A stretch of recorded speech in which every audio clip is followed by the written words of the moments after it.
Luke Humphries, congratulations. You must be delighted with that performance on the main stage. Yeah, it felt in a way it could have been better, strangely, but when I come off, I see Wayne and he was like just another 105 average. Like, was it that good? I didn't really feel that. Obviously, the doubles were good, and I really rate him with us as a player. I think he's a really, really tough player to play. When you see the draw, you got him thinking it's not the best draw in the world. That one, to be honest, he's on the up. So, for myself to win quite convincingly like I did, it's a good result for myself. And I know it sounds strange, but I still felt I could have played a little bit better and frustrations in the game, but my finishing was undeniable. You touched on it there. Did you watch the draw live? Are you one that likes to watch it live? Yeah, because obviously I come over at 4:30 and like I was on second and you're playing at 8 o'clock, you have to prepare for that because 3.5 hours is probably my time I like to prepare.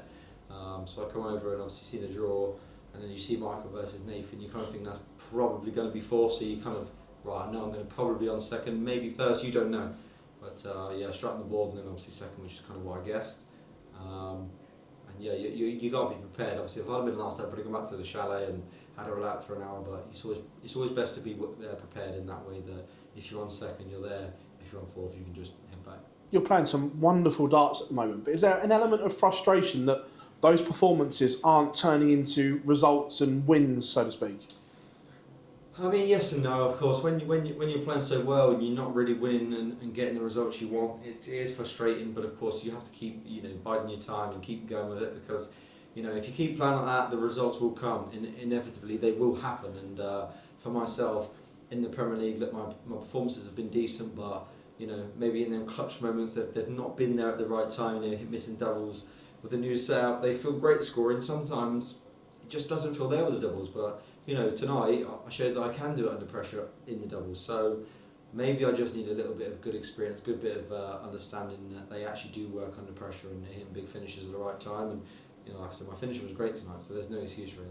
Cheers, Luke. Congratulations. Thank you so much. Luke, well done on that win. You touched on it there, the Premier League. It's only 5 weeks, but 6th place. At what point can it become a concern? Do you start on hoping for points when you get into that top 4? Never.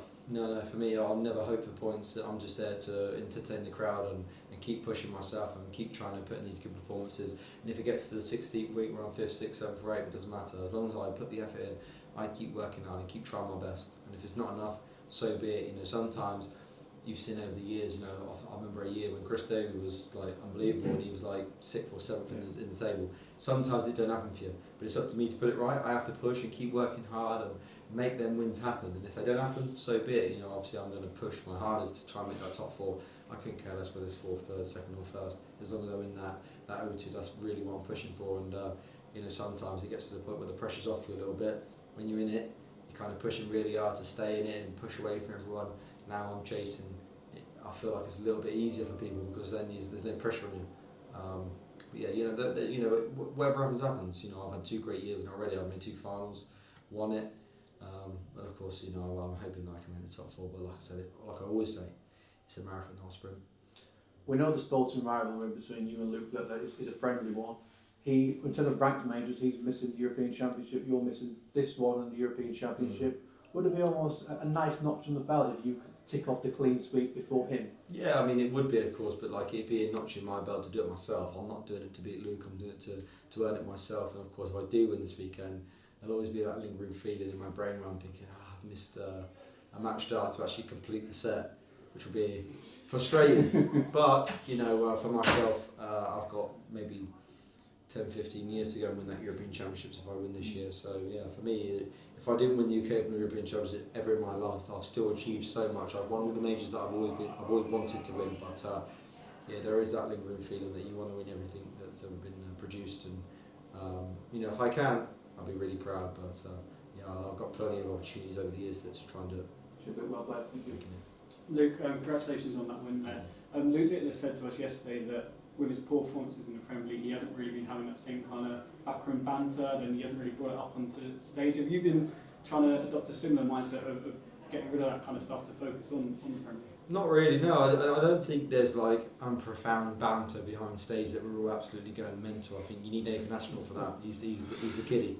I miss him so much in the back room because he's full of life and he's good fun. He's obviously one of the best mates on tour. So when you've not got in there, sometimes it's harder environment for everyone to have that banter. But Luke keeps himself to himself, so he doesn't get involved in it too much anyway. To be honest, I'm always a part of it, and Michael Van Gogh always starts it. So for me, it's a good environment. You're happy, you're having fun, and when you're on the stage, it's all business-like. But if he's adopted something that changes for him, that works for him, good for him. But for myself, I like to be a part of it and have good fun with all the players. Yeah. We know you've been tinkering with yourself, like you said there. Even though the performances are there, you averaged 104, great performance today, but you're saying that the confidence in 100% in the setup. At what point does that become a problem, regardless of the results and the performance you're putting in? Yeah, I mean, it'll never become a problem. It'll always be something that I want to keep trying and working on. My performances have been really good this year. I actually think my performances this year have probably been better than I've ever had, to be fair. But there's that lingering feeling where I just believe that they can be even better than they are, and I guess that's the person I am. I always strive for more. I always try to be better than I am. A really good performance tonight, and I still felt it could have been better, and that's not me being too arrogant, it's me believing that there's something more in me that could be even better, and I'm obviously going to keep trying and keep maybe tinkering over the years to try and get that level of performance where I'm doing it really, really frequently, where you really like playing it like it all the time. So obviously I'm going to keep pushing, keep working on it, keep tinkering here, there and everywhere, just to get myself to a level where I know that I'm really, really, really consistent. Do you think that has come from comfortably now being the number 2 in the world, that you can play your best stuff once again? Yeah, but when you're number 1, of course, you don't want to change too much, because you think everything's working. You were number 1, you're world champion, you've won this, you've won that. Don't change too much, they ain't broken. I think. But when you've lost that, and you've got such a dominant force in Luke, you're kind of thinking, right, you have to try and chase him. You have to try and do something different. You have to try and bet yourself to be even better. Maybe not better than him, but try and match him. And I enjoy the chase. I enjoy that fact of trying to do something different. And I've changed a few things this year, and it has been working. But I do believe that I can make it more consistent, which is obviously important for myself. Thank you for your time. Best Thank you very much. Well, congratulations.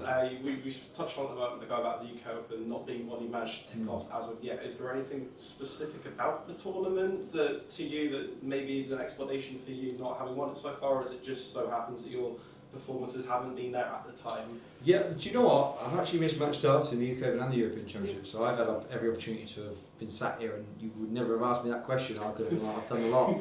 So for myself, it's like not something that I question. It's more something that obviously is not happened for me yet. I've actually got a decent record when I'm here in Minehead. I've obviously won 2 Players Championship finals, made 2 UK Open finals. I think one of them wasn't here, though. I think it was in COVID, but I've got a good record here, and it stands me in good stead to go on and win the UK Open one day. It might not be this year or the next 5 years, but I'm hoping in the next 15 years, when my career probably ends, that'll happen in one of them years. And it's cutthroat. Sometimes you get really tough draws, and tonight and over the last 5 years, I've had some really, really tough draws to be honest. And you get through that first one, and then you're looking forward to the next day, and then the next day, and then hopefully on the Sunday night. That's when I come alive, and that's my opportunity to win it. But we're miles away from even thinking about winning the UK Open yet. Yeah, going back to the equipment tinkering, it's been going well so far, as you say. Is there any scope to further down the line tinker with it some more, make some more changes, or are you pretty happy with the setup you've got? Yeah, overall I'm happy with the setup I've got. The balance is good, and everything's fine. But it's always like tinkering to try and find that little 1-2% that can make it even better. And I'm always trying things here and there, change of flights, change of points, anything that can gently make me a little bit better. It's important that you don't change too much, because you try and improve on that 1-2%. You can also go back to 2-3-4% if you overdo it. So for myself, it's all about just tinkering here and there, finding what works. I don't don't change too much. You'll notice that my service is a lot similar to it's been over the years, but I always try little things to try and improve it, and if I can, then it will stand me in such great stead that I can actually push forward and even better than I've been over the last 3 or 4 years. If you look at the top 16 in the world, even players outside of it like Vesselman, Nordic Woodhouse, who you played tonight, yeah. The level is going up exponentially even from this time last year. Do you reckon there's a lot more pressure on playing nowadays of playing catch up, and not worry that even stagnating isn't going to keep you at that same level? Definitely, I totally agree. I think you've got so many players outside the top 16 now that are really, really good. And like I said earlier in the last question, it was a fact of facing Luke Woodhouse is not an easy draw. I'm not saying it would have been 3 or 4 years ago, but you wouldn't have looked at it the same way as I look at it now. I really rate Luke. I said to him on the stage, I think he'll be top 16 the next 2 years. I really rate him. I think he's got a great throw, really consistent. I think the finisher was what held me in my end tonight. I do believe that outside the top 16 now, it's going to chop and change a lot, because you've got so many great players, like you're saying, Luke, Wessel, Dirk and people like that. They're all capable of being in our top 16, and for me, that's important to change and get even more dominant than I am. Awesome. Thank you very much, Luke. Thank you very much. Thanks, Luke.